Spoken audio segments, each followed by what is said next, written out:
নওগাঁর নিয়ামতপুরে উপজেলা প্রশাসন আয়োজিত উপজেলা প্রশাসন ফুটবল টুর্নামেন্ট 2025 আন্তঃ ইউনিয়নের জমকালো ফাইনাল খেলা অনুষ্ঠিত হয়েছে। ফাইনালে মুখোমুখি হয় ভাবিচা ইউনিয়ন এবং নিয়ামতপুর সদর ইউনিয়ন। খেলাকে ঘিরে মাঠে উপচে পড়া দর্শকদের আগ্রহে উৎসবমুখর পরিবেশ সৃষ্টি হয়। সমাপনী ও পুরস্কার বিতরণী অনুষ্ঠানে প্রধান অতিথি উপজেলা নির্বাহী কর্মকর্তা মুর্শেদা খাতুন, বিশেষ অতিথি উপজেলা সহকারী কমিশনার ভূমি রেজাউল করিম, কৃষি officer Rafiqul Islam, sub registrar Shakil Ahmed, সমাজসেবা কর্মকর্তা সাদিকুর রহমান, প্রাণী সম্পদ কর্মকর্তা আব্দুল্লাহ আল মামুন। এছাড়াও উপস্থিত ছিলেন কৃষক দলের সাবেক আহ্বায়ক ও ফুটবলার আব্দুল মতিন সোনার, জাতীয় যুব শক্তির যুগ্ম সদস্য সচিব নিশাত আহমেদ, এলাকার ক্রীড়াবিদ ও গণ্যমান্য ব্যক্তিবর্গ।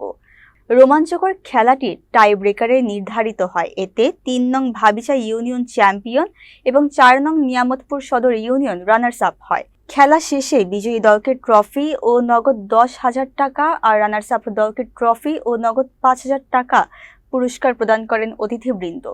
বক্তারা বলেন, যুব সমাজকে সুস্থ ধারার দিকে এগিয়ে নিতে নিয়মিত ক্রীড়া ও সাংস্কৃতিক কর্মকাণ্ডের বিকল্প নেই। উপজেলা প্রশাসন ভবিষ্যতেও এমন আয়োজন অব্যাহত রাখার অঙ্গীকার ব্যক্ত করেন। জার্সি নাম্বার 7 নিয়ামতপুর সদর ইউনিয়ন।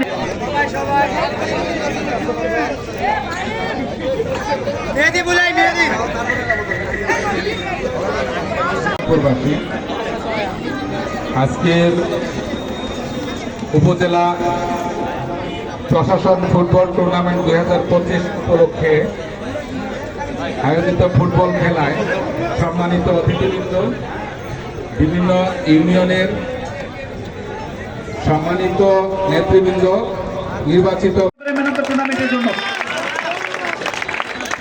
এবারে